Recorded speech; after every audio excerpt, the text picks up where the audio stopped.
എനിക്ക് തോന്നുന്നു ചേച്ചിക്ക് ഉണ്ടായിട്ടുള്ള അഭിനയത്തിൻ്റെ ആ തിരക്കിലും അതിൻ്റെ മിഴിവിലും സംഭവിച്ചു പോയത് സംഗീത ലോകത്ത് നിന്ന് അങ്ങ് പയ്യെ പിന്നിപ്പോയി. ചെറിയൊരു മനസ്താപം ഉണ്ടല്ലേ?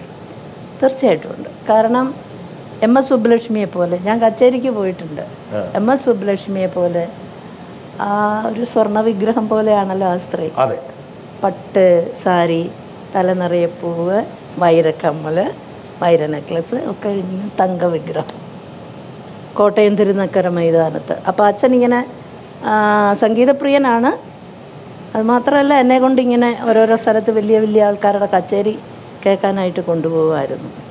അന്ന് മനസ്സിൽ തോന്നിയതാണ് MS സുബ്ബലക്ഷ്മിയെ പോലെ വലിയ ആളാവണം എനിക്ക്. ഞങ്ങൾക്കൊരു MS സുബ്ബലക്ഷ്മിയെ നഷ്ടപ്പെട്ടു. ദേവരാജൻ മാഷും തോപ്പിൽ ബാസ് ചേട്ടനൊക്കെ കൂടി 14-ാം വയസ്സിൽ നാടക കളരിയിലേക്ക് പോകും. മൂലധനം ഒക്കെ അറിയാമല്ലേ? പിന്നെ പക്ഷെ കരഞ്ഞു, എനിക്കിത് വയ്യെന്ന്. ബാസേശൻ അപ്പം പറഞ്ഞത് എന്താണെന്നാണ്, എടി കൊച്ചേ, നീ വിചാരിക്കുന്ന മാതിരി ഇതൊന്നും മഹാസംഭവമൊന്നുമല്ല, ഞാൻ പറയുന്നത് നീ അങ്ങോട്ട് ചെയ്താൽ മതി എന്നാ പറഞ്ഞത്. ആദ്യം കയറി പ്രോംപ്റ്റിങ് വന്നു, ചെയ്ത് കഴിഞ്ഞപ്പോൾ ഇത് ഈസിയാന്ന് മനസ്സിലായി. ഞാനൊരു നല്ലൊരു അഭിനേത്രിയാണെന്നൊന്നും എനിക്കന്ന് തോന്നിയില്ല. രണ്ടാമത്തെ നാടകമായപ്പോഴത്തേന് ഒരു ദിവസം ദേവരാജനെയൊക്കെ ഒന്ന് ഭയങ്കര പേടിയാ കണ്ടാ പറയാം. എടി കൊച്ചേ കൊള്ളായിരുന്നു കേട്ടാ. ഫസ്റ്റ് സ്റ്റേജ് കയറി കഴിഞ്ഞപ്പോൾ എല്ലാവരും പറയുന്നത് പോലെയല്ല, ഞാൻ തിരിച്ചേ പറയുള്ളൂ. എനിക്ക് സിനിമയാണ് ഇഷ്ടം. ഇതൊരു ബാലപാഠം നാടക സ്റ്റേജ് എന്ന് പറയുന്നത്. എനിക്ക് സിനിമയിൽ വന്നതിന് ശേഷമാണ് അഭിനയിക്കണം അല്ലെ അഭിനയിക്കാൻ പഠിക്കണം എന്നൊക്കെ തോന്നിയിട്ടുള്ളത്. ഞാൻ ചേച്ചിക്കുള്ളതെന്ന് വെച്ചാൽ മലയാള സിനിമയിൽ ശോഭിച്ച ഒട്ടുമിക്ക ആൾക്കാരും ഈ പറഞ്ഞ നാടകത്തിൽ നിന്ന് വന്നവരാണ്. നാടകത്തിന്റെ ഒരു ശക്തി അവർ സിനിമയിൽ. അത് ശരിയാണ്. ഞാൻ ഒരു കളരി എന്ന് പറഞ്ഞല്ലോ, ബാലപാഠം ചെറിയ കളറി ആയിരുന്നില്ല. പ്രത്യേകിച്ച് O. മാധവൻ ചേട്ടൻ്റെ ഒക്കെ കാളിദാസ കലാകേന്ദ്രത്തിൽ ഡോക്ടർ അൾത്താര, ജനനി ജന്മഭൂമി അത് കണ്ടിട്ടാണ് ദേവരാജൻ മാസ്റ്റർ പറഞ്ഞത്, കൊള്ളായിരുന്നു കേട്ടോടി കൊച്ചെന്ന് പറഞ്ഞത്. അങ്ങനെ പറയുള്ളൂ, കൂടുതലൊന്നും പറയില്ല. ഇല്ല അതൊന്നും പറയില്ല. ഇത്രയും തന്നെ വളരെ പിശുക്കി അല്ലേ? അത് കേട്ടപ്പോൾ ചേച്ചിക്ക് എന്ത് തോന്നി? ഭയങ്കര സന്തോഷം തോന്നി. ഒരു ഗുരുവിനെ പോലെ, ഗുരുവാണല്ലോ.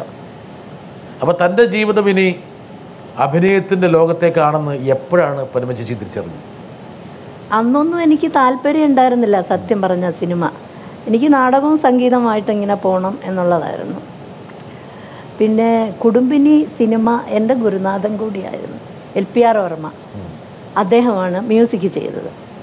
അപ്പോൾ ഇങ്ങനെ അച്ഛനെ വിളിപ്പിച്ച് പറഞ്ഞു, അവൾക്ക് നല്ലൊരു വേഷം വന്നിട്ടുണ്ട്, അത് കളയരുത്, നാടകം എന്നൊക്കെ പറഞ്ഞിട്ട് ആ കൊച്ചിനെ കൊണ്ട് അത് ചെയ്യിക്കണം, നല്ല വേഷമാണ്, ടൈറ്റിൽ റോളാണ് എന്നൊക്കെ പറഞ്ഞിട്ട് അങ്ങനെ മനസ്സോടെ പോയതാണ്.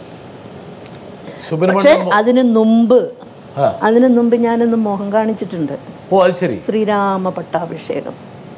അത് മണ്ടോദരി ആയിട്ടല്ലേ? അതന്നെ,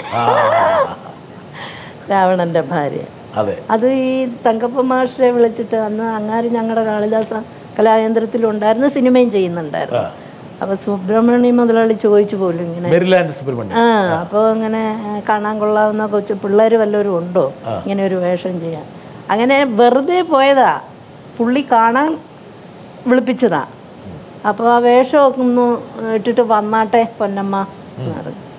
വേഷം ഇട്ടിട്ട് വന്നു, അത് ഷൂട്ട് ചെയ്തു. ഞാൻ പേടിക്കുമെന്ന് വിചാരിച്ചിട്ട് എന്നോടൊന്നും പറഞ്ഞില്ല.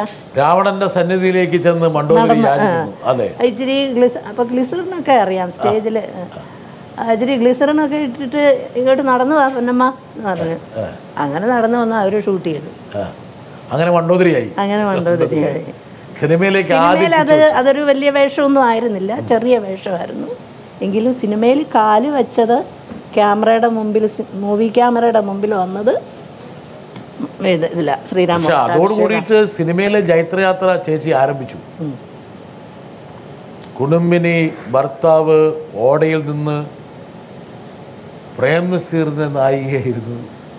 പുഷ്പ അല്ലല്ല, എന്താണ് ആ പടത്തിൻ്റെ പേര് മറന്നുപോയല്ലോ. അയ്യോ, ഒരു വിജയാനന്ദ് എന്ന് പറഞ്ഞ ഒരാൾ. കൺമണികൾ. കൺമണി.